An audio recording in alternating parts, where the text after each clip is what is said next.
Hello and welcome to another episode of the Deceptive Reality Podcast. In some circles, they call me Two Take Nick. Ooh. And joining me is The One Take Bert. So what's going on, everybody? Hey, welcome to doggone April. We're now in April. We're rocking it out. We're doing big things. I guess our last episode was technically in April, but we recorded it. We recorded in March, so it's a little bit different. But speaking of one takes, Nick, have you seen that show Adolescence yet? I have not. In fact, this whole intro was a ruse to get you to talk about it. You doggone right. And I brought it up, Nick. For anyone that doesn't know, I just found out about this show. It's called Adolescence, and I've not seen it yet. I know Nick hasn't seen it yet either, but it's kind of interesting, and it's definitely into things that Nick and I enjoy, which is cinematography. And the wild thing about the entire show is it's a one take, Nick. It's just one take. Yeah, that is wild to me. I don't know how you could get away with that. Supposedly, the way that they're doing it is there'll be like a cameraman that's like there's one scene that I've seen, and this is why I'm so curious about the show. But there's a guy that's running the camera, and as he's running the camera, he's doing the scene. And while he's doing it, there's a guy that's hooking it to a drone, and then it legit picks up the camera and then takes it to the next scene. It then drops down and then they're detaching it as the cameraman's taking over. Like, how crazy of a concept is that? That's so crazy. Because, like, if you mess anything up, if you're not perfect at your job, you've ruined the whole thing. Oh, yeah. It's done. It's done data. There's no fixing that. Not at all. No. I was thinking, though, they probably practice it quite a few times before they do the real one. Wouldn't you think? I mean, I would hope so. Let's just put it that way. I would, at a minimum, they just I would show hope. up and go. Correct. Mostly because, I mean, it's got to be difficult to create content that's just something that someone can probably appreciate, but to do it on that kind of a scale, I mean, that's just insane. I had heard recently of a movie that they did like that, except there weren't any drone shots or anything, and I thought, that's amazing. But that's just like 90 minutes. This is like show after show after show after show. And I think there's 4 episodes total. Oh, okay. Is it over? Is it done with? I think they did 4 shows, if I understand this correctly.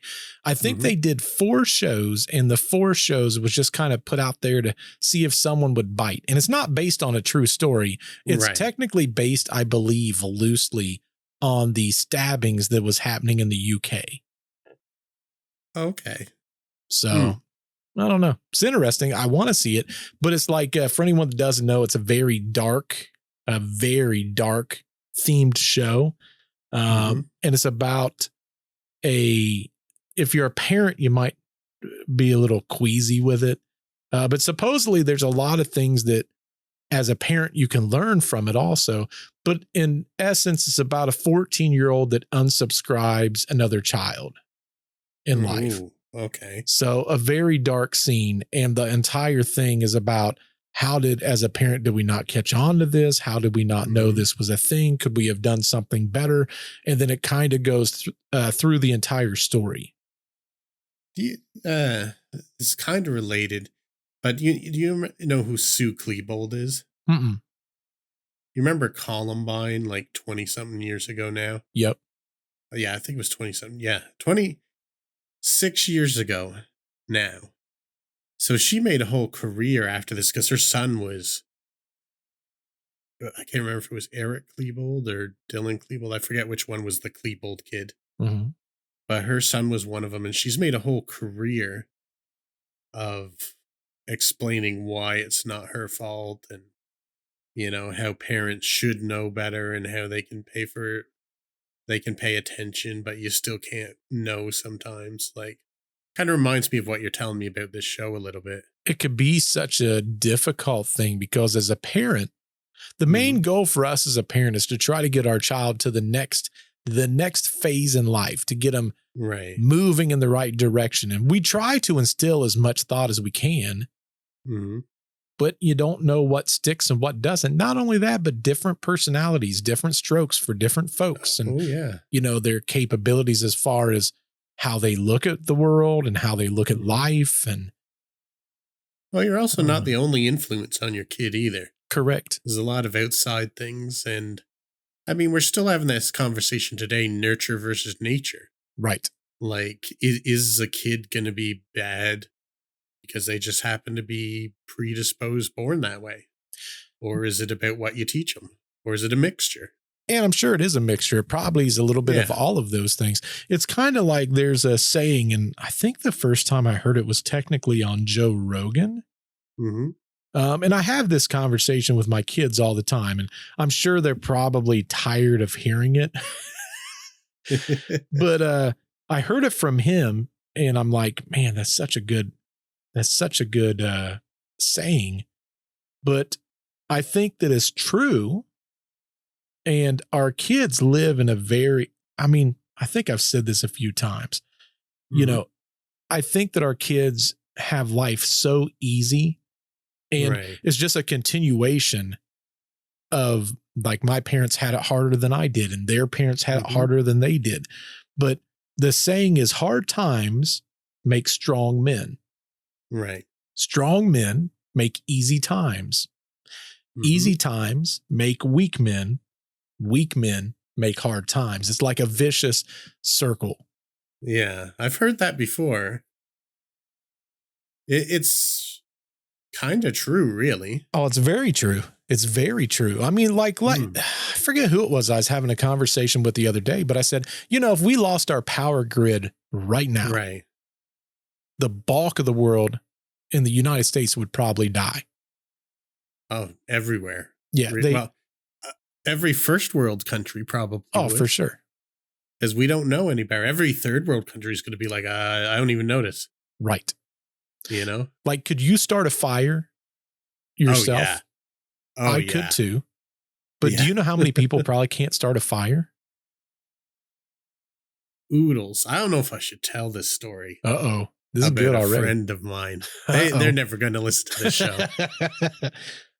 But I might have even told you before, like, do you know those old beautiful metal sweetheart stoves? They call them? Mm-hmm. Where you put the fire in one side and it runs the oven and heats your house and you can cook on it all day.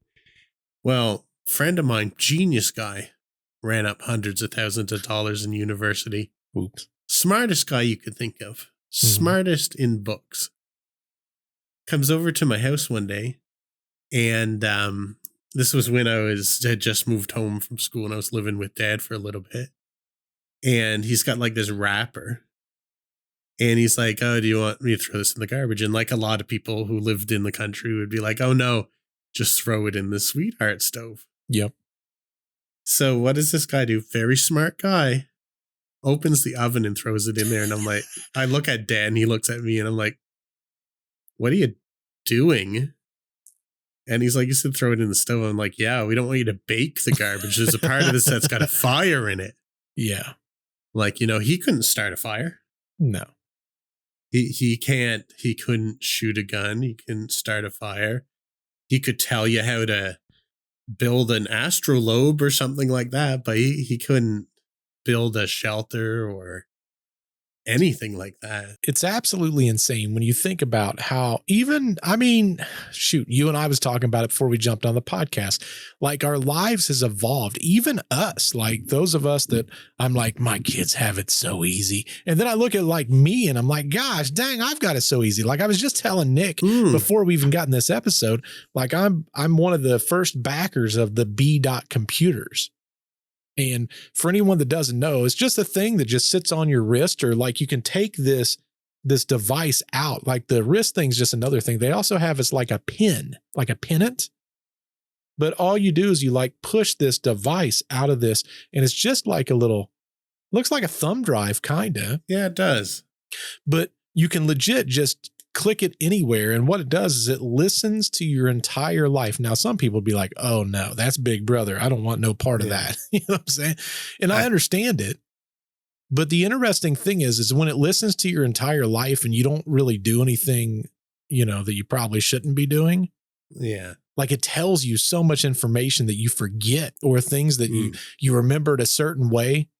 Right. And then you can go back and check and be like, oh no, it wasn't that at all. Or, sometimes if you're not paying 100% of attention to something, like it'll pick up on something, but it does like to-do lists and stuff like that. So for me, it's made my life so much easier. Oh yeah.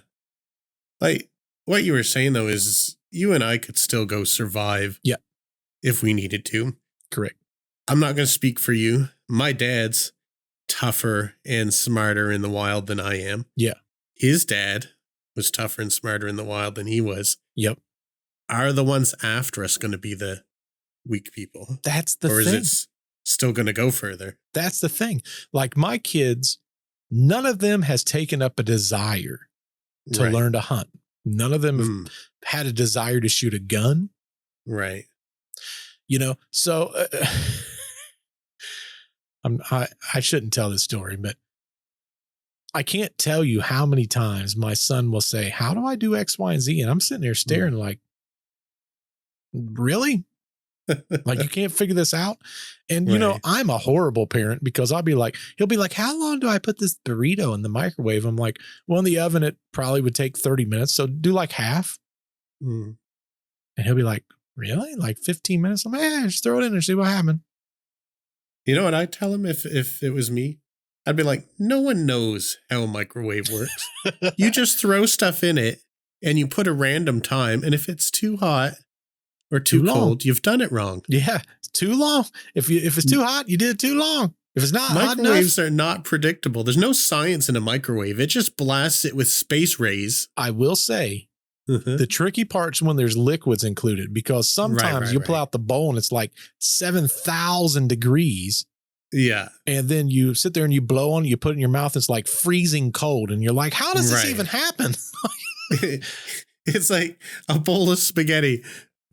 Bowl 7,000 degrees, spaghetti -5 degrees, right, exactly 4 meatballs 1,000 degrees, correct, 1 meatball -500 degrees. Correct. It makes no sense. There's no rhyme or reason for any of it. I don't use a microwave anymore.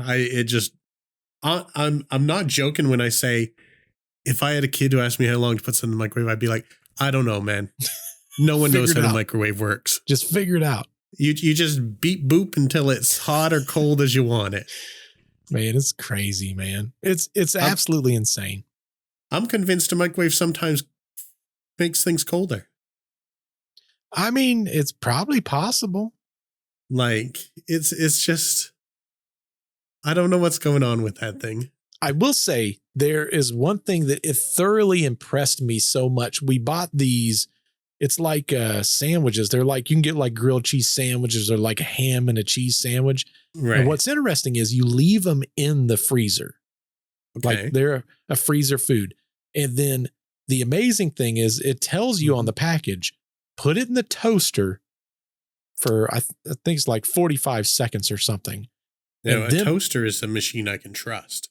Yeah, but it's frozen. Think about it. It's frozen hard as a rock, Nick. Mm-hmm. But it's like put it in the toaster for 45 seconds and then put it in the microwave for 1 minute. I'm like, man, this bread's going to be soggy. Right. It comes out perfect every single time. Got to be the package it's in. Or magic. There is no package. Magic. Oh, there's no package. No. You're just, I have no idea then. It's literally magic, Nick. Literally magic. No, I don't know. A toaster's good magic. A microwave's bad magic. I mean, listen, I feel you. I feel you. I don't want to get too right-wing conspiracy nut here, or whatever wing this is, both wing conspiracy nut. But the deadly C word that I don't even like saying the word, cancer. Oh, yep. Mm-hmm. I think a lot of that comes from microwaves. There's a part of me that thought that for a long time. Like a long, long time. Right. Because I sit there and I think that's just radiation, man. And the amount of it's gone up so much all since we've been using this thing. Oh, for sure. But when I started doing research on it, what was also being increased? What's that? The foods that we were putting in the microwaves require so many different nutrients. On top of that, the food dyes. Those was really revolutionizing at the same time frame. Right. As microwaves. So it's like you put 35 different things together. I mean, think about it, right? Like this evening, people's going to be like, he's so nasty. I made some hamburger helper. Like that's my Monday meal because we do this podcast and I need something quick and something that I can just bust through and eat. Hamburger helper. I love hamburger helper, but there's probably some people's like, that's nasty. He's so nasty. They can't say that. I mean, you've seen what I cook and what the stuff like that. Yep. I'm as fancy as it comes when it comes to food, but I could still appreciate me some hamburger helper. Sometimes I even want a damn hot dog. Yeah, for sure. That's what I'm saying. Like I'm all about it, Nick. Yeah. But the interesting thing is when I'm making that hamburger helper, I'm like, man, this is just some solid plank of beef. Like we're just hamburger, just busting it up. But then I look at the cheese and I go, what is that? That might be something different right there. Yeah, that's something else. But that's the thing. Like I look at that stuff and then I look at the microwave stuff and I'm like, man, I don't know. Like I don't know what's causing the dreaded C word as you put it, but right. I don't know. I think it's a combination. I kind of think a lot of it's genetic, but there's also environmental. But there's a lot of things that we don't take into account because people always say, well, smoking's so bad for you. I know someone who smoked 2 packs a day and they lived to be 100, you know? And then this person didn't at all and they got it real early. Well, there's a lot of things that people don't account. Like apparently, if you have a wood stove in your house, that's the equivalent of you smoking 2 packs a day right there. Oh, I didn't know that. Yeah, I didn't know that either. Huh. So if you're a 2-pack-a-day smoker and you have a wood stove in your house, you're a 4-pack-a-day smoker. Isn't that insane? I wonder why that is. I think like just a byproduct of it, there's no way that 100% of the smoke's not getting in your house. Like it's just constantly in the air. Huh. I didn't know that. You just taught me something I legit did not know. Yeah, and I don't think it's necessarily like people love wood heat, and I don't think there's anything wrong with that. I think you could smoke 20 packs a day if you weren't already going to get it. You probably wouldn't get it anyway. Well, it's like the other thing they talk about. And, you and I, we like to cook our meats. Like we enjoy that kind of stuff. Yeah. When you cook something to black, to char. Yeah. That's a carcinogen. Yep. Sure is. So it's like there's a series of things that sometimes I like to cook until it's like a char. Well, that's like the Maillard reaction. That's a kind of char right there. Yeah. Like everything contributes. Correct. But you think in the old days, like think about it, man. They used to have like tents out and they would do those outdoor, fires and stuff. They would char all their meat to make sure that they're eating it to completion, that there was no kind of parasites or anything in it. Yeah. I mean, that's insane. But I mean, then on the other hand, they were outside doing it, so it wasn't in the air all the time. Yeah. They didn't have microplastics. They didn't have microwaves. They didn't have factories pumping stuff into the atmosphere, except in England all the time, I guess. You know, that's why I prefer my phone now being on headphones because it keeps it further away from my head. Right. I just don't talk to my phone at all. It doesn't do that. Nick's like, I just do texting. Yep. Just texting. That's all it's about. Looking up stuff. It's fascinating though. Like there's so many things that could potentially do that to you. And that's what's scary because it's like, I mean, think about it right now. If I was to pull up an electric EMF detector, right, that thing would be hot right here. Right. It would be. In most houses it is. And that is another thing that causes that C word. Like that's the thing. Like I'm legit sitting in front of 3 high power freaking light sources, 3 monitors, a camera, a mixer, cables running all around me. Yeah. And anything wireless is even worse. Yeah. Like it's insane. So basically, with all these factors, you got to rely on your genetics. Otherwise, you're just going to get it. Sometimes I think that it's not necessarily genetics that causes the C word. I think it is genetics that prevents it as long as it can. Right. I think that's it. Sun, big ball of radiation. When you go outside, sometimes when you get tired when you're in the sun, it's because you're fighting cell damage. Oh, that's insane. I didn't know that. So, yeah. And especially if you're a ginger like myself. I was going to say the ginger would know. Yeah. I want to go to sleep anytime I'm out in the sun. I'm just like a cat. I mean, like Jess, listen, Jess is a polar bear. She is about as pale as they come. Mm-hmm. And she gets sunburned every vacation. It's awful, man. It is awful. That's the thing. My son takes after her. And my two daughters take after me. Here's a crazy story. Mm-hmm. For anyone that goes back and watches content for me, I used to have like these dark blotches on my forehead. Mm-hmm. And unfortunately for me, I could never get rid of them no matter what I did. A couple years ago, I think it was like 2 years ago, I was out in the sun. I didn't do sunscreen and I burnt the life out of my forehead. And I never typically burn. Right. My forehead peeled. It was gone. That must have just been the top layer. I don't know. Like I did red light therapy. I did different creams. I could never get rid of it. Never. Wow. Radiation in your what is it? Radiation in your favor, I guess. Well, they talk about how red light therapy is basically like you're underneath the sun. Mm-hmm. And what I think is maybe there was so much of the light that came from the sun when it burned it that it killed whatever that pigment the alteration of my skin was. Maybe that did something from the sun. I'm like, well, shoot. Okay. Well, listen, going forward. Alien implants. You're untrackable now. That's what it is, doggone aliens tracking me, Nick.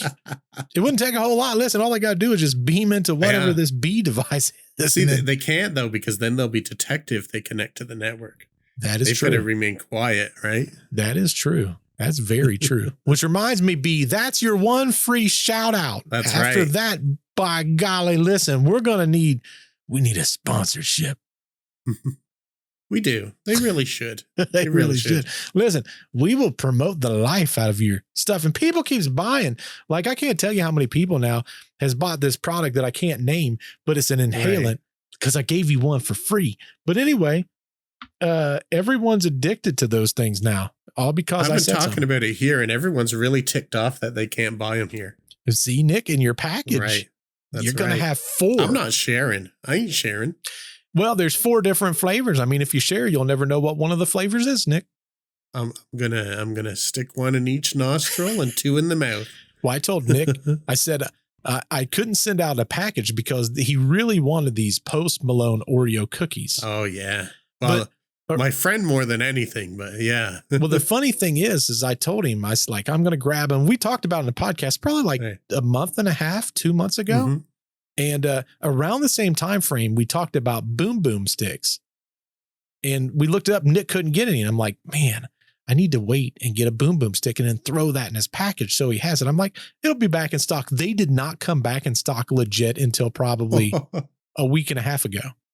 I'm sure you can hear me now. I'm deeply in need of a boom boom stick. I'm real stuffed up. These boom boom sticks, I'm telling you, is like nature's cure for sinuses. I need it. I was like half dead on the weekend, man. That's nuts. Half dead. It sucks because it was my birthday too. Oh, it was your birthday. Weekend. Your birthday was yesterday. It was. I had, family and friends like leaving offerings on the doorstep, but I couldn't go near them because I was sick. Man, happy belated birthday. Everyone in the comments below say happy birthday, Nick. Only 600 years old. It's all that blood he's drinking. That's right. All that blood and boom boom sticks. Man, how crazy. Hard to believe you just turned 25, Nick. That's nuts. Oh, yeah. Man, people will be like, that guy looks hard for 25. Now, no wonder he's been talking about smoking and the C word and stuff. That guy looks hard. It's doggone. He's been putting his head in the microwaves. That's right. I'm looking in the window to see when my burrito's done so closely. I'm and they always getting have radiation. those hexagon circles that you try to peek through. They go, that keeps the radiation out. I'm like, I can still see it. Yeah, I don't believe that for a second. Everything's a lie around that devil machine. It doggone is, man. We don't know what's true. Now. Oh, you don't have a microwave at all? I unplugged it and put it in the back room. I said, I'm done with this. I'm not this lazy. I'm lazy, but I'm not this lazy. It's kind of funny, Nick. I like it. Like, I can just put something in a pot and heat it up on the stove. I dig it.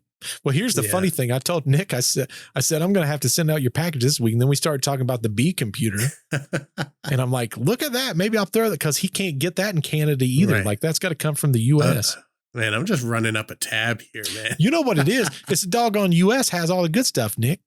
I guess so, but we got you should sell it back here. We contribute to that. Where do you get this material from? Crazy. Yeah.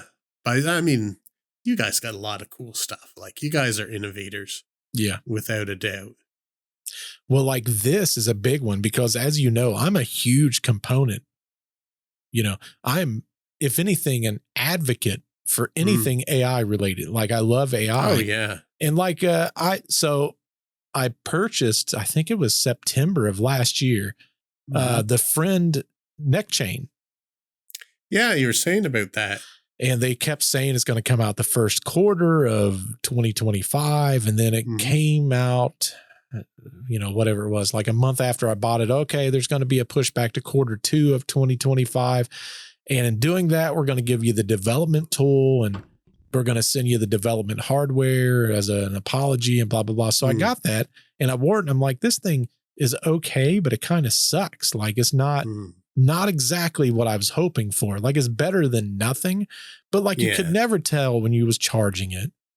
It didn't always charge correctly. It didn't and the other thing was the app always had to be open on your phone. Oh, that's a deal breaker for me right there. Deal breaker. Cause it's like, there's sometimes I just flat out, like, if the app has to be active and it can't work in the background. Yeah. Why wouldn't you just have it on your phone and not bother with the necklace? Correct. You know, so for me, I can't tell you how many times the app would close or it would force close and then none of the conversations would store. Yeah. So I'm hoping the new one, which is supposedly coming out, they're saying the first batch, which would be my batch because I was a backer of it, is coming out next month. I think it's the end of next month. Or maybe it's the end of this month. I can't remember, but long story short, I tried that. I've also purchased Limitless AI. Right. And that one, they kept promoting, we still have 70 in stock, blah, blah, blah. Well, they don't tell you that's for Apple products only. I'm an Android guy. That'll teach a filthy Android person. So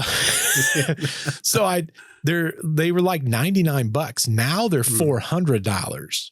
Ooh, wow. But it clips onto your thing. But supposedly the Android development of the app, because apparently that's significantly more difficult. Right. That's coming out.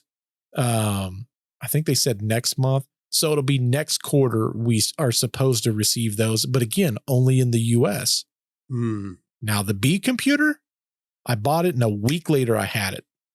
See, it goes to show we're fair. Products you like, we'll promote it. Correct. Products you dislike, we ain't afraid to diss it either. No, because it's like, I can tell you right now, if the Friend necklace, the neck chain, if that works the same way the prototype does, zero interest. Right. The only complaint I have about the B so far, you can see a transcript, but you cannot copy and paste the transcript to something else. Right. Which I don't like that part because, like, for my job, when I'm talking to people, it'd be so easy to just take that transcript, throw it into an AI generator, and then create things for like the CRM for my job or something like that. Right. So that would be super easy. And I know Limitless does that. I also have a Plod. I like my Plod, PLAUD. It's a device that it's like a recorder. and you put on the back of your phone, you flip it, it records your entire phone conversation, and then it breaks down all the notes from that call and it transcribes everything. That's perfect. Mm. So I like the device, but I want something that's on me, that's always listening, that I don't have to turn on and then turn off and then do this and then do that. That's too much of a pain. Defeats the whole purpose. Defeats the whole purpose. Yes. So that's the thing. That's the beauty of having our show. If we tell you, listen, we use this, even if it's a sponsor, right? Like if sponsors came to us tomorrow and be like, we really want to pay you to put on the channel. Nick and I are both in agreement. If it's not something I wouldn't use or I don't like it, I'm not going to sell it to you. It doesn't matter how much someone offers me. Yeah. That's not You'll true. never hear about that mobile game that I'm not even going to say their name. Oh, yeah. You won't ever hear about that here. No. If they pay me $1 million, maybe. Oh, maybe. Yeah. Okay.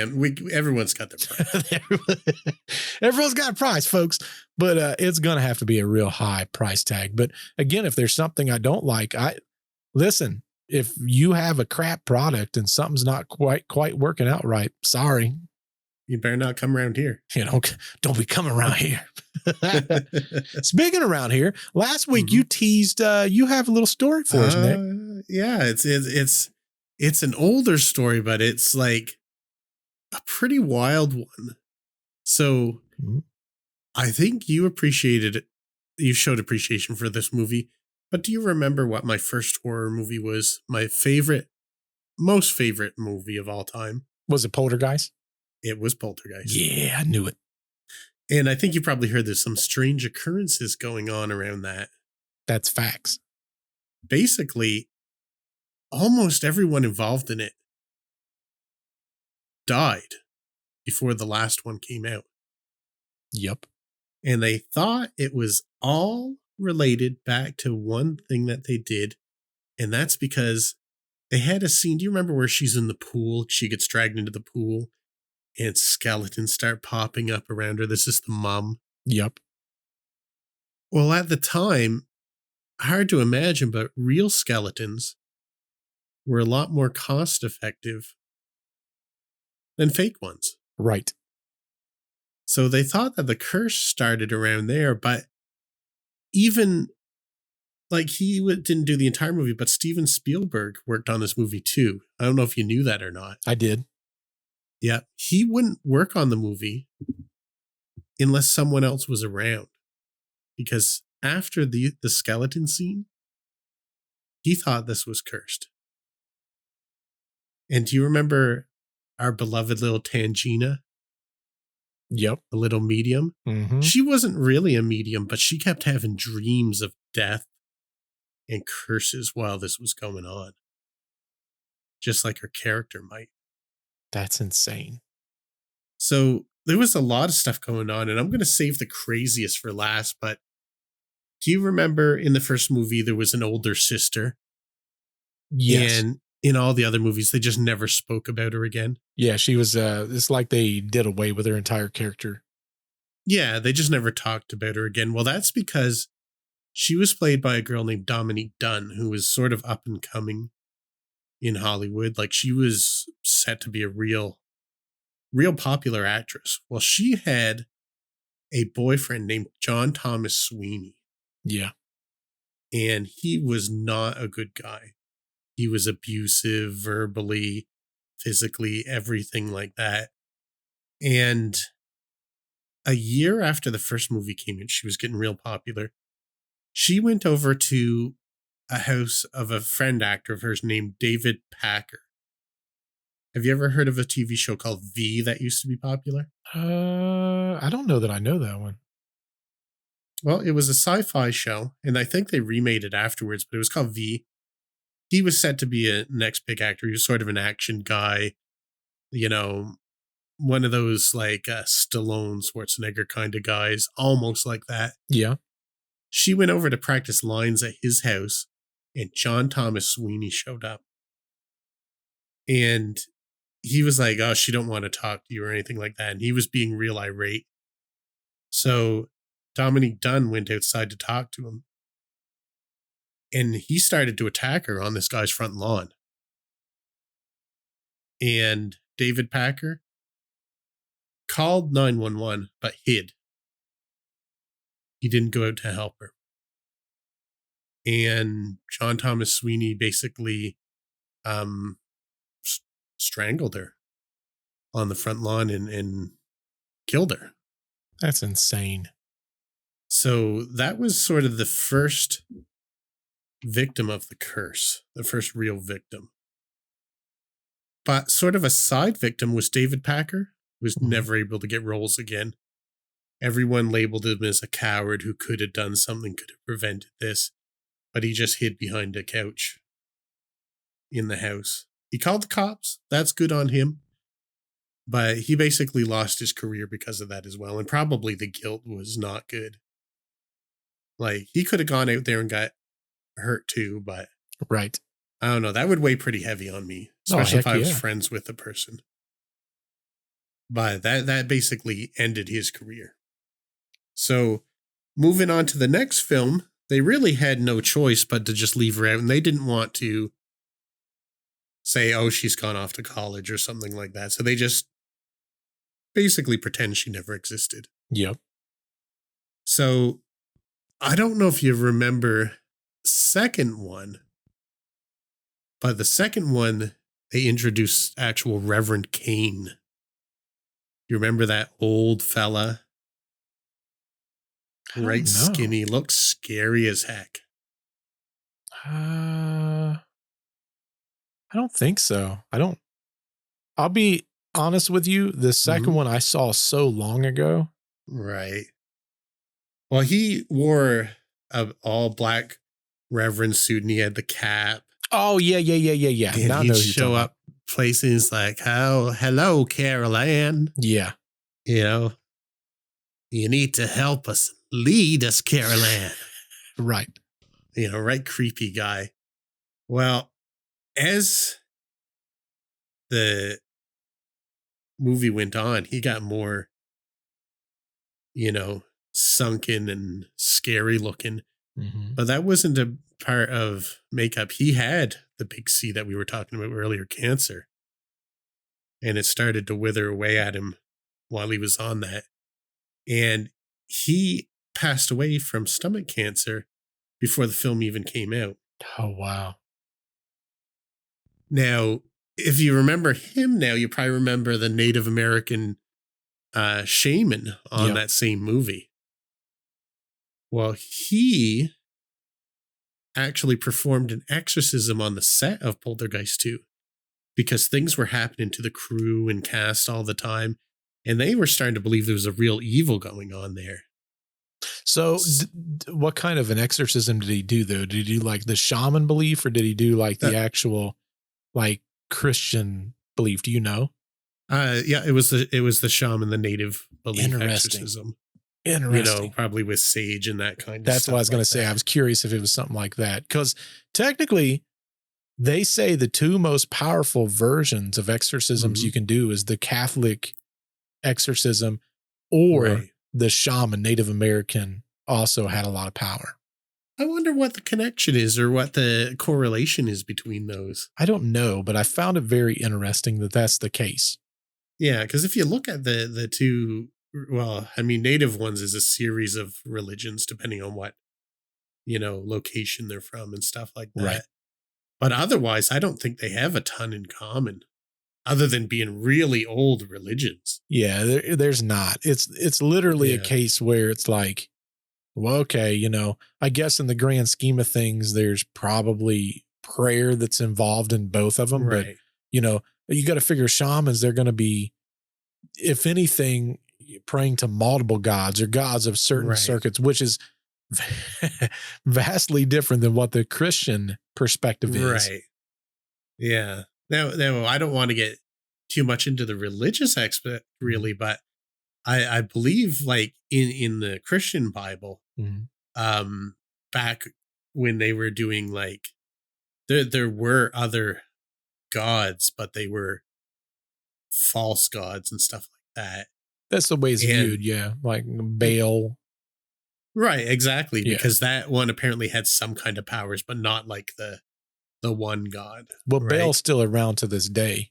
Like a lot of these gods that you see that's in the, the Christian Bible, or, I mean, technically that's even in, when you look at like even the Muslim faith, I mean, everything, the Jewish Bible, all of that stuff, it's all from the Torah, which all of that's the same, whether you're Muslim, Jewish. Yeah. The Christian Bible just has the New Testament that has the new canons inside of it.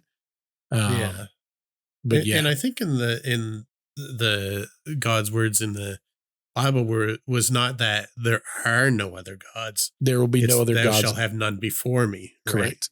Right? Yep. So, a lot of these religions could have some truth, and it's just a matter of which one is more powerful or which one has the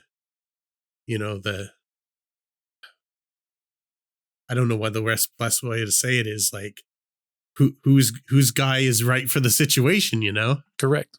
Yep. Kind of thing. 100%.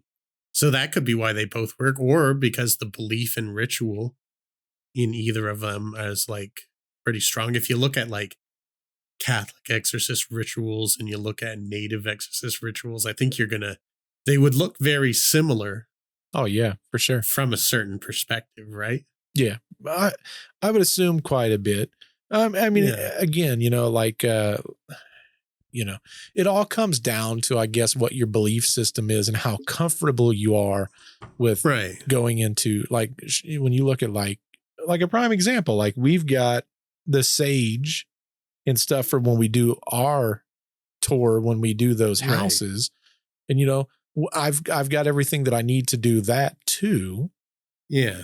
But I'm also going to be relying on, things like holy water and trying to, from the Christian perspective, to close that, whatever someone wants to consider it. Like some will consider it you're opening a door or a portal, or you're providing an energy source that you're trying to prevent. Now, the interesting thing about like with sage for like shamans, you can't buy that. It doesn't work. Right. You got to be given it. Has to be given to you. Yes. Yeah. Which, by the way, if anyone would like to buy us a gift, you can always buy sage. Yeah. We can use it in meals afterwards too. Exactly. In medieval cooking, and this is kind of getting off topic a little bit, have you ever heard of the Three Sisters? No. So in medieval cooking, they use three herbs or spices more than any, and they call them the Three Sisters. Yeah. And you've probably heard a song about it. It goes, sage, rosemary, and thyme. It's a medieval song that they always have at Renaissance fairs. Oh yeah. I love Renaissance fairs, but I'm not a very good Renaissance person. No, I'll send you the song after. You'll recognize it as soon as you hear it. But they're called the Three Sisters. Oh, I didn't know that. Look at that. Yeah. Listen, you learn stuff on this podcast. Where else you learning stuff at, folks? We're going to get you learned. We're going to learn you something today. Yeah. And well, sort of, I don't know why I told this one before the other one. I guess it's because you mentioned sage, but did you see Exorcist Believer? No. So that one, and spoiler alert, to fight the demon, they had a bunch of different faiths joined together, Christian, Santeria, I think, probably like Wicca, probably like native religion, all of them trying to do the exorcism at once. Oh, wow. So, I mean, probably when this guy, Will Sampson, who was the native shaman in the movie, did it, the other people on set who were believers probably were Christian, and they were probably praying at the same time. Yeah. And stuff. So if it had worked, that's probably why it worked. But I said it that way for a reason. Yeah. So it didn't work. Oh. And Will Sampson, the Native American shaman, died before the movie came out of complications for a heart and lung transplant. Golly. So it didn't work. Ineffective.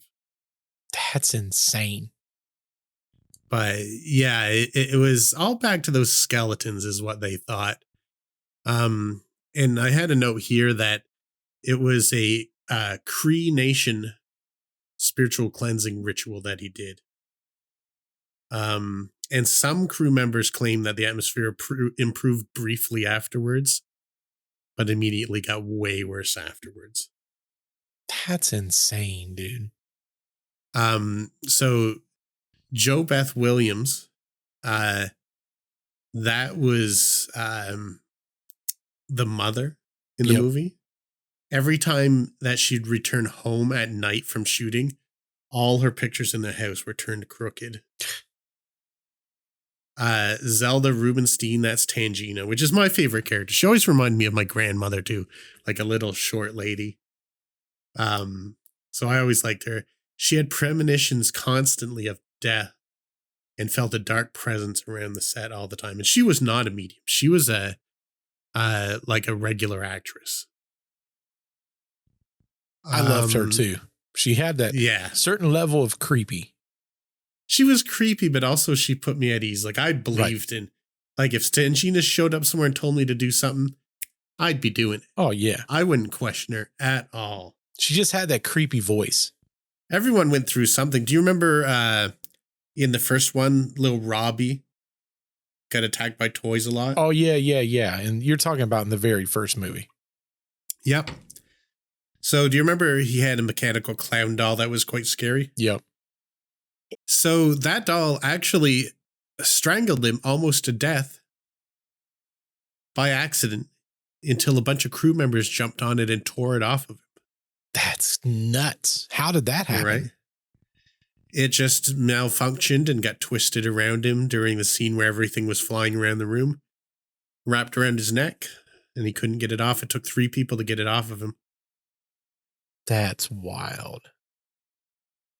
There was another guy, Richard Lawson, who I don't know who he is in the movie. He was in a plane crash, and he was the only person who survived it. So it's sort of like an opposite curse for him. He must not have a whole lot of parts.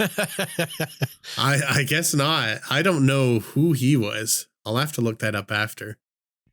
Or Richard Lawson. Maybe he was the writer. I don't remember that in particular. But I'm going to paste something because I've left out the most interesting one. And if you'll bear with me a second, I'm going to put a picture in the Discord for you to look at. And I know that you've probably already seen this before. Have you seen that poster in Robbie's bedroom? Oh, yeah. Uh-huh. Have you heard the lore behind this? No.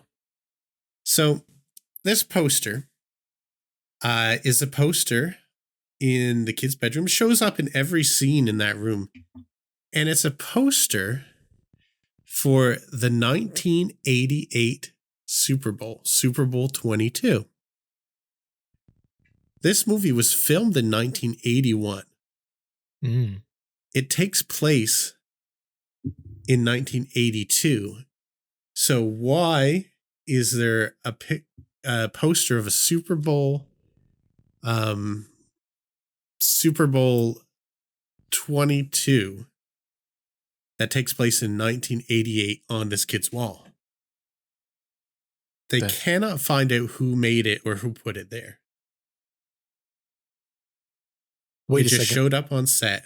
So you're saying that this wasn't part of the movie? Like it wasn't just put up as like an Easter egg in the back or something? Well, they thought maybe someone did as just a joke. Yeah. But they never found out who, and no one ever owned up to it. And no one knew why it was like that. Because this would be 6 years in the future from when the movie takes place, or 7 years from when it was filmed. Like, that's unusual that someone would put that kind of thing up. And the date on the poster is really hard to see. It was, let me make sure I've got this right here. Yeah, so it was Super Bowl 22. Where was it? And the date on the picture is Super Bowl 22. And the date on the picture was January 31st, 1988, 6 years after the film's release. Now, as time went on, we come to find out that something happened on that very day right after the Super Bowl. And that was Carol Ann passed away unexpectedly that very date. Dude, that's nutty. Yep. She passed away from unexpected complications from a minor surgery that she had. And right after the game, January 31st, 1988, the date on the poster, that happened to be Super Bowl 22, that happened to be in that room that no one remembered putting it there and no one knew why. Tell me that's not like a weird omen of some sort. That is a weird omen. And when I first read this, I had to go back and check it. Because I heard this years ago. Because I was like, there's no way. Why would anyone do that? How would they even do that? I don't know much about the Super Bowl, but do they even know the exact day that it's going to be on years in the future? I think so. I think it always plays on the same day, I think. Does it? Let me look that up just in case. Well, no, because the Super Bowl is going to be based on... See, I'm not well versed with football. So it's always on the second. Let's see. Since 2022, the game has been played on the second Sunday in February. Prior Super Bowls were played on Sundays in early to mid-January, so they didn't know. Yeah, they wouldn't have known. Well, unless they was like, kind of spreading it out. Like they would have known what the day would have been in that year. You mean in 81, they knew what it would have been in 88? If it was based on the second Sunday. That's only after 2022. Oh, what was it before then? What was it you said? It was sometime on a Sunday between end of January and beginning of February. Oh, I see. So they probably wouldn't have known. But whoever put that up guessed exactly. And it was Super Bowl 22 as well, so they counted up to what it would have been. Man, figured out the exact date. That's who I need to do my brackets, Nick. I know, right? Wouldn't that work out? That's insane. Wild. That's insane. Like, I think that movie was cursed. And, it's just impossible that someone would put that up there and never take credit for it. Yeah, that would be extremely odd.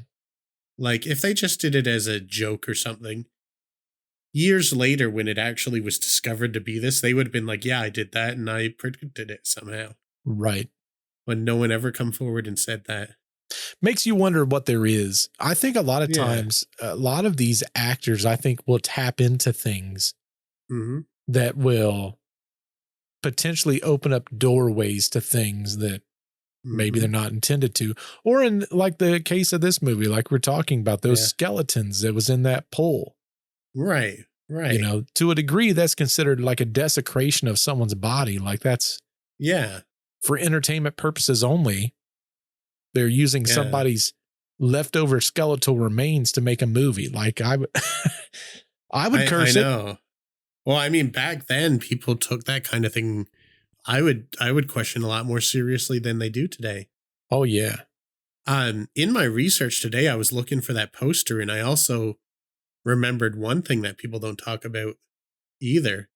Is this movie, over the course of 3 movies and all these deaths, it come full circle, because the opening scene of the first movie, when the kids are driving their remote control cars around the neighborhood, the father and his friends are watching the Super Bowl, and they get ticked off when it changes to a static station.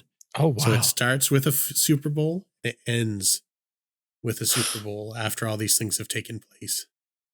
That's crazy. And I didn't even realize that to this day. So you're hearing it here first. That's insane. I don't know. Like we talk about these movies all the time, especially me and you. And when you look at the people, like, I think people sometimes when they're doing method acting, they tap into things that's not even necessarily something that you would suspect. so to speak. And by that, what I mean, like Heath Ledger, right? Like that's one of those actors where in the grand scheme of things, you look at what he had to tap into to be the villain that he was. And then you go, well, maybe he tapped into something that caused an entire chain of events that put him in the position he was in. It seems like it did. His father just recently released his journal. Oh, I didn't know that. It had some pretty wild stuff in it from what I saw. Like another prime example, and I just learned about this one today. Have you ever seen the movie Who Framed Roger Rabbit? Oh, yeah. Yeah. I remember that. So Bob Hoskins, that's the main actor. That's the guy that played Eddie in the film. Right. And can you think of any other movies that guy was in after Who Framed Roger Rabbit?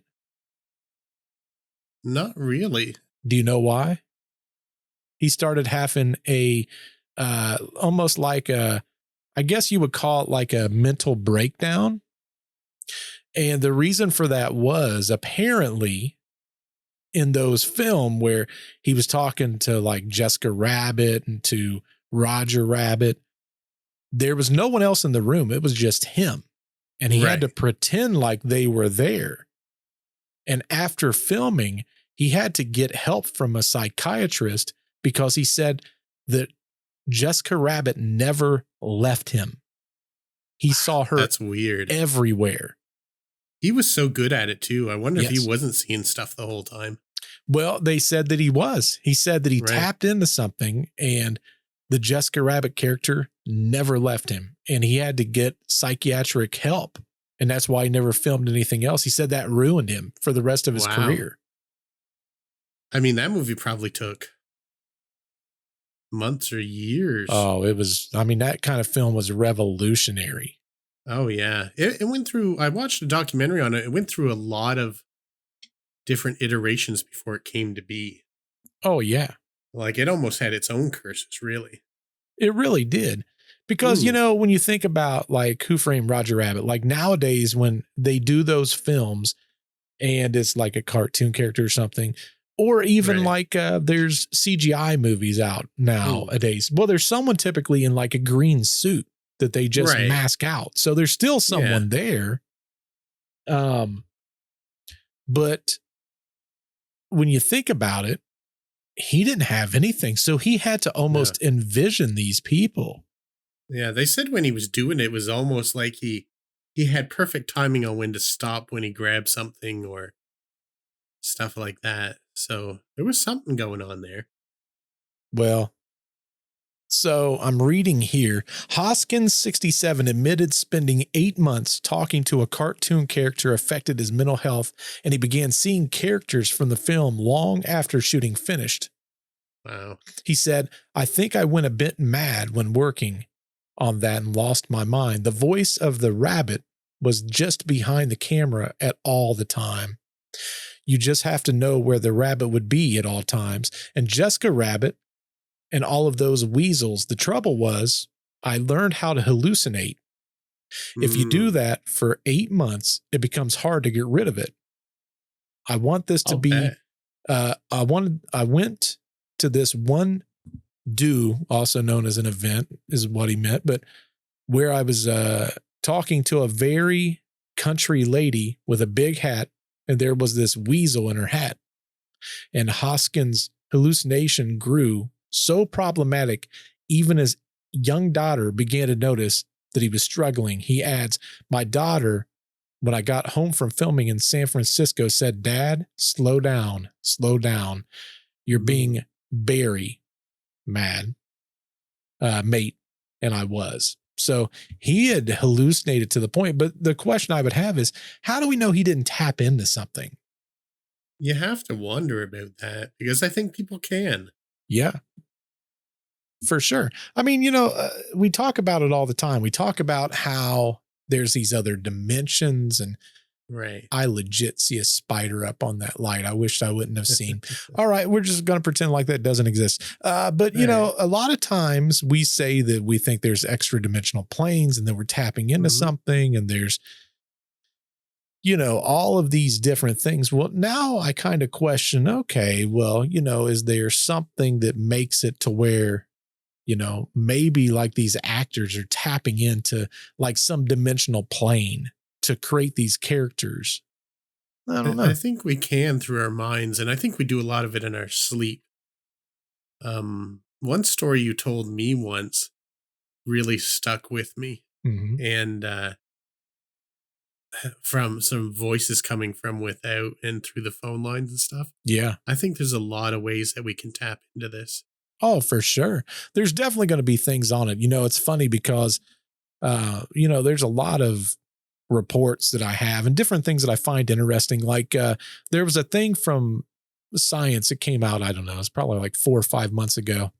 Hmm. And what scientists are saying is that from the other side, we talk about life, we talk about death. There's now, they believe, a third state. And that's where Oh, you're not alive and you're not fully dead. You're somewhere in between. like limbo. Yes. Now, here's where it gets a little bit wild, right? Mhm. They found that after a person or an animal dies, some of the cells just keep going. They don't stop At all. at all. They just keep functioning.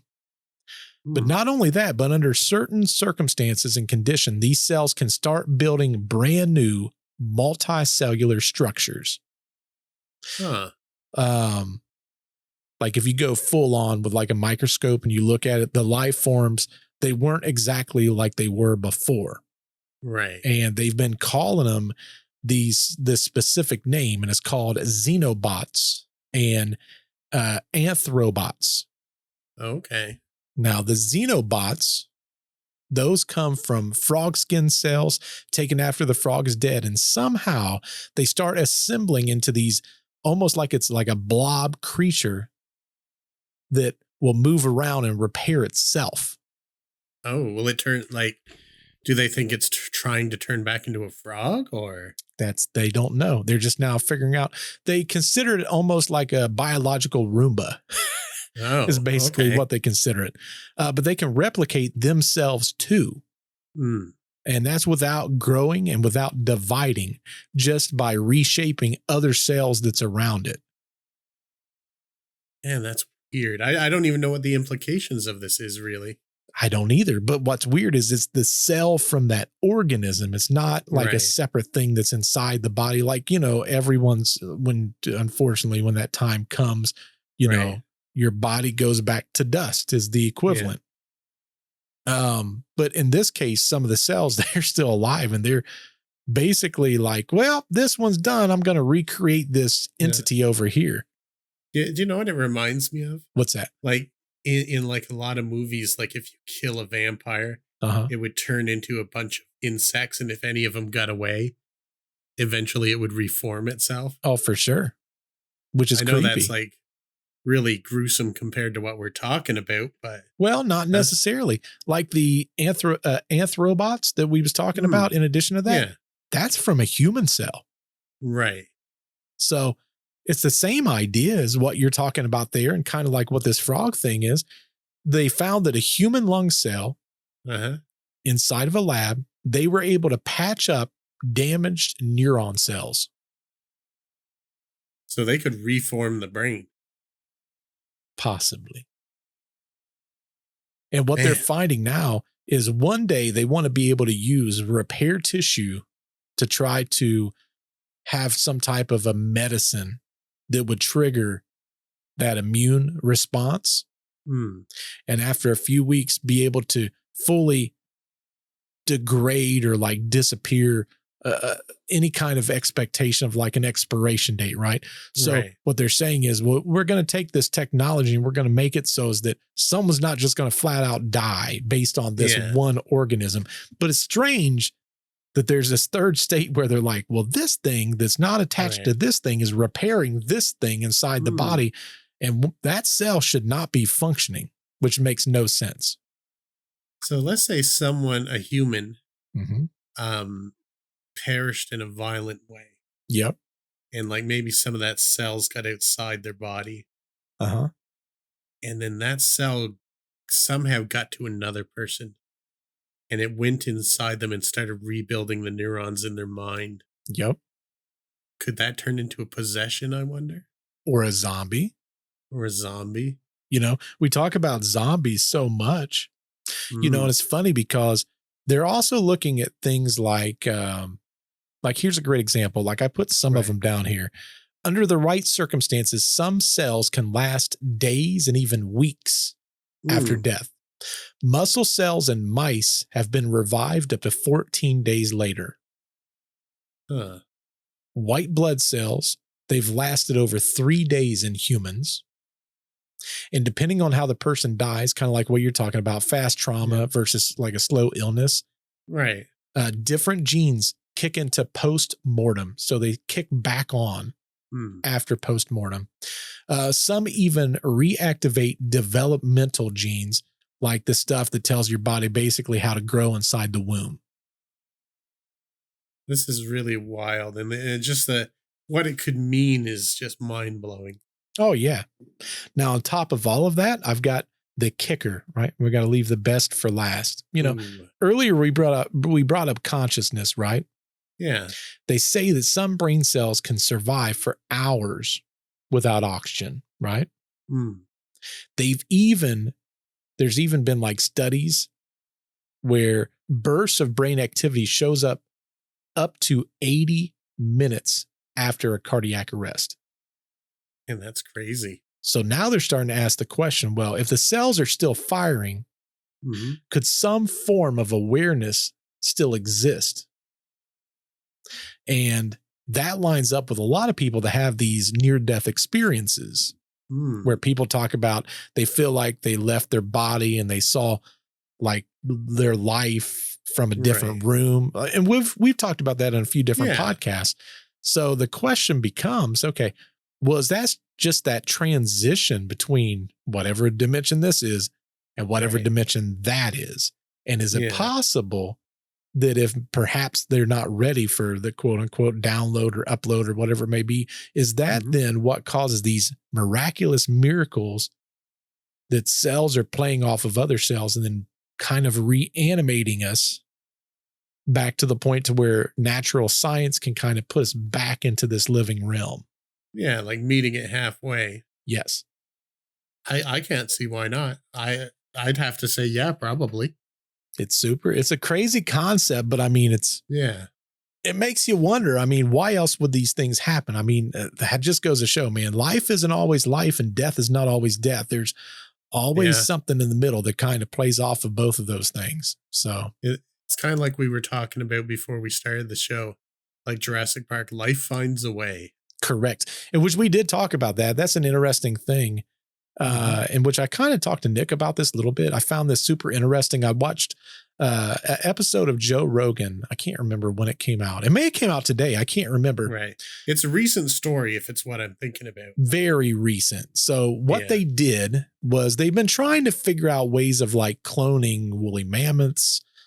They even talked about bringing back like the saber tooth, you know, things basically from Jurassic Park. That's where that entire conversation came from. Well, what if I told you, and which you already know this, but what if I told you those at home that they've already brought back a dire wolf? A lot of Game of Thrones fans really excited right now. That's what I was getting ready to say. I mean, that's definitely a Game of Thrones thing. And the way it all started was they found a single 13,000-year-old tooth. And it was just a tooth. But the DNA inside, it was pretty much dead intact. Like most of it was gone. There was only about 15% that was readable at first, which isn't typically enough. Like you can't really do anything with that. You need at least 10 times the genome coverage to reconstruct a full blueprint of a creature. Like that's just the way it works. But then they found something else, which was a bone, and it's the densest bone in the human body. And it also appears in wolves also. It's a petrous bone. Okay. I don't know. But anyway, it had been tucked away in a skull for over 70,000 years. Now they took the DNA, they ran through AI. We've been talking about AI and the development, especially when it comes to trying to figure out the human genome and stuff like that also.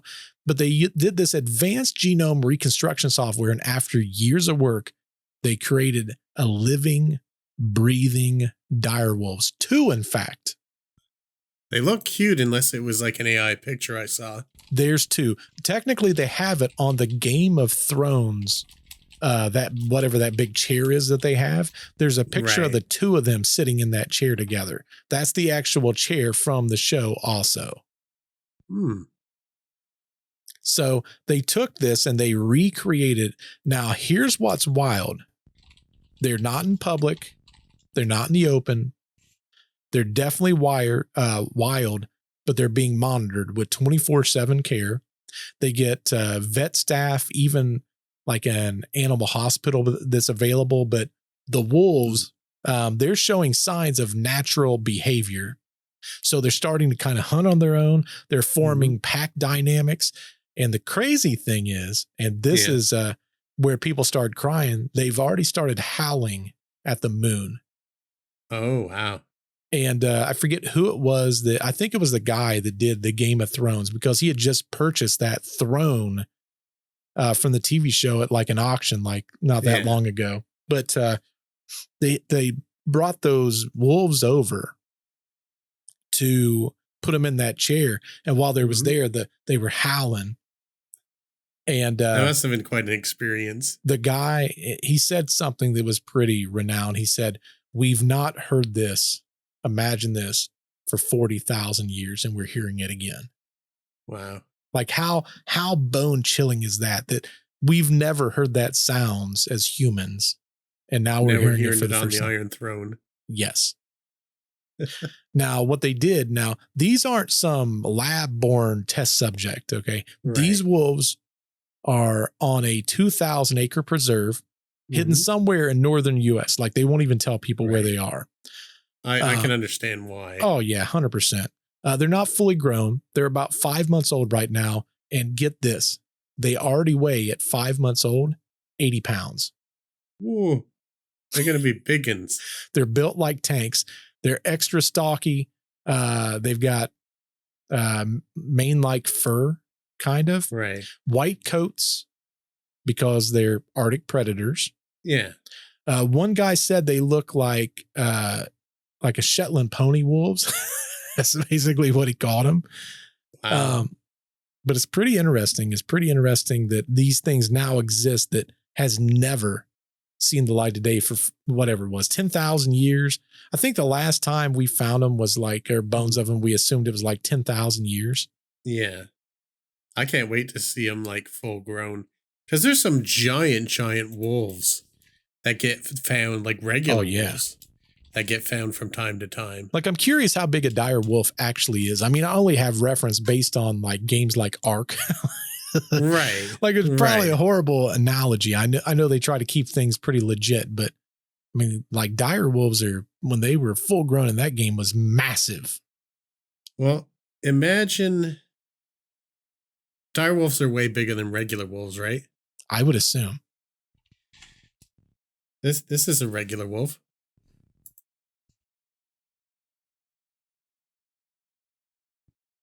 See that picture in the Discord? I'm just now pulling it up. Oh, that's insane. That's a regular wolf. Golly.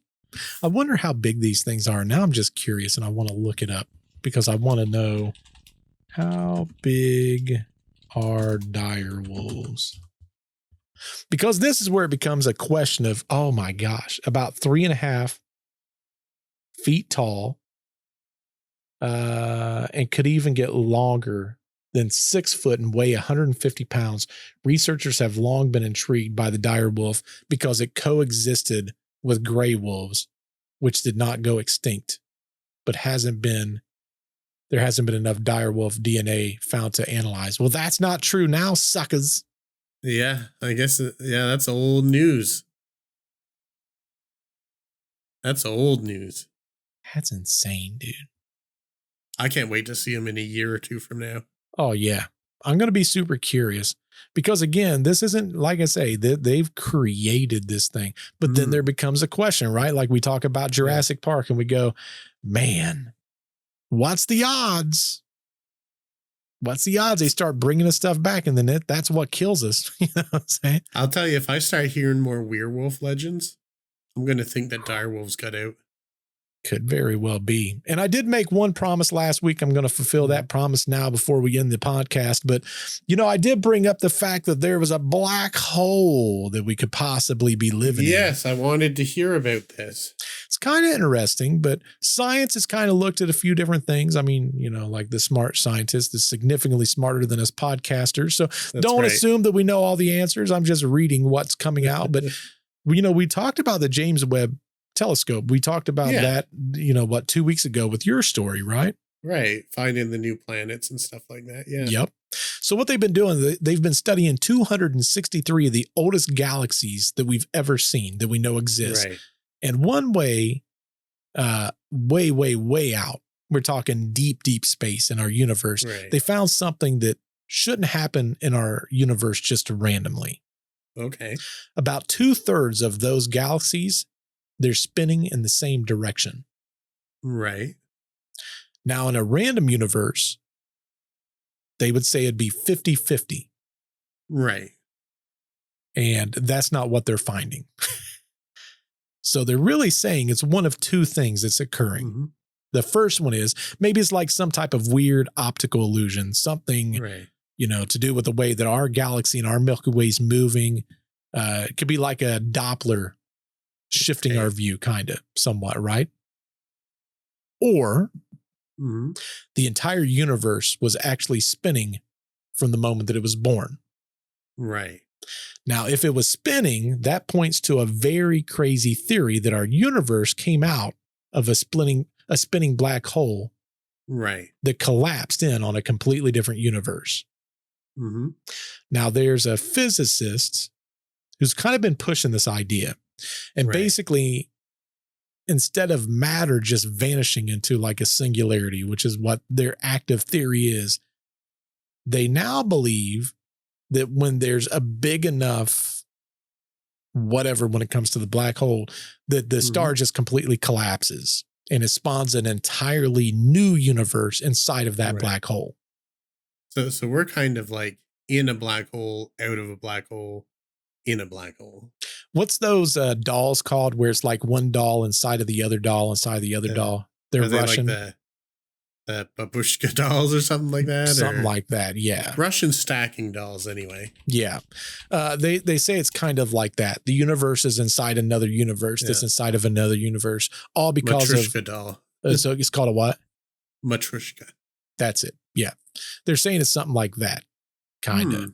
So their theory is that we all could just be inside of a black hole, and that's what's causing this optical illusion out in space. Yeah. So when you had originally talked about it, I hadn't heard about this. Yep. But I actually really do believe in this theory now because it accidentally also showed up on a podcast that I listened to. Oh, yeah? Called Event Horizon. And you explained it exactly perfectly like they did. I mean, they do it over the course of an hour. Yep. But I don't think you could have said it in any way that allows simpletons like me to understand. Well, that's the beauty of it. Like I wrote a lot of the stories that we have now, because we do them so quick, I have to write down what I call a dumbified, very quick, get to the point explanation. That's what we need. Well, and that's why I tell people, right? Like if you want the deep dives into stuff, I'm not your guy for that. Not the way Check we're out doing Event it now. Horizon if you want more about that. And I don't even know what that is. Is that like a space podcast or something? Space science show. He brings on different scientists and questions them about these things. Oh, that's interesting.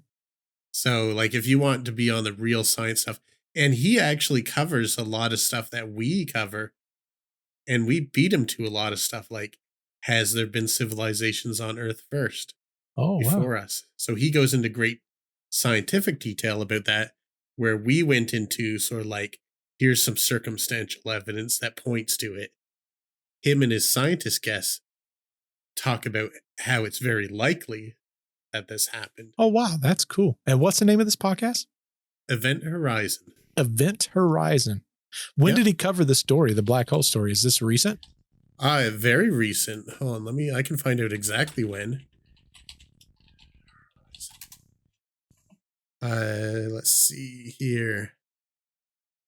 It's Event Horizon with John Michael Gaudier. And he covered it 4 days ago, so you mentioned it first. That's insane. That's cool. Yeah. Yep. And his episode before that, 11 days ago, What Came Before Us, which covers our old episode there. That's really cool. I think a lot of times this is the biggest problem with trying to come up with some of these episodes. And what's crazy is I've been sitting on this story for like 4 weeks, like probably a month. Yeah.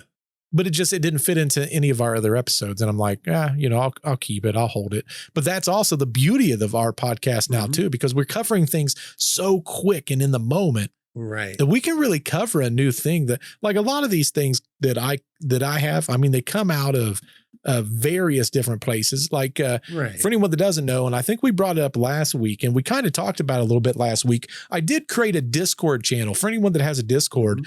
And what we're going to be doing is we're going to be putting some of the information over on that Discord. So for Nick and I, what I've been doing is, if I see something interesting in a hidden channel that you guys wouldn't be able to see, but Nick will be able to see it in real time. It's like, okay, well, Bert has this. And then what I figured I'd do is delete them out as we cover certain stories.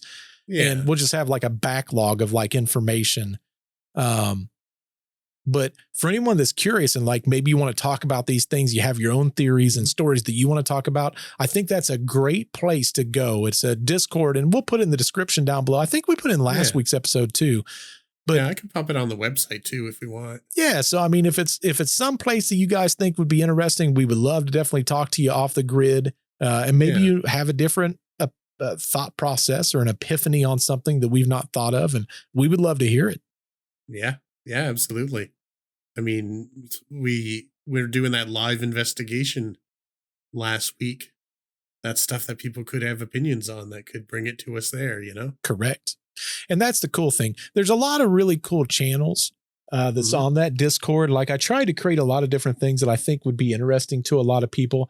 So like on that podcast, and I'll probably have like a little video that you guys can see from home too. But basically we have something that's going to be known as the podcast headquarters.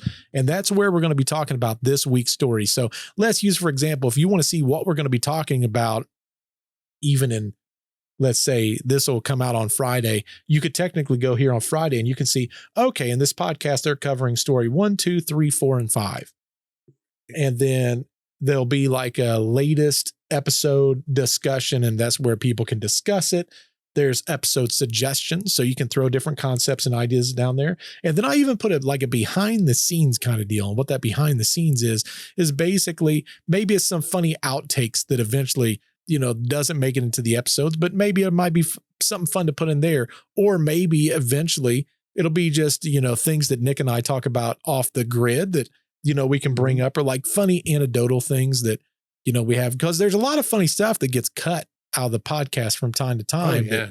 It just doesn't quite fit. Like, we had an entire, just to give you guys an idea, we had an entire section where we was acting as pirates before we recorded last week. Exactly. But that would go into like a behind the scenes kind of deal. But I also have case files and research, and I categorize that into 3 spots, which is unsolved mysteries, paranormal reports, and conspiracy corner, which I think is interesting. That's a fun one. But then there's a community zone where people can talk about themselves. There's a general chat, a meme room. We're going to have like some polls and some votes thing, I think, in the near future. So I added that in there also.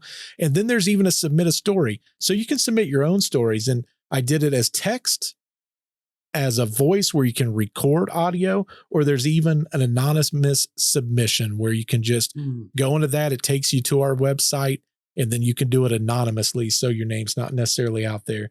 But there's even like media drops, live event things that's coming up, fan creations. If you got fan art or things that you think is really cool for the show, you can put in there.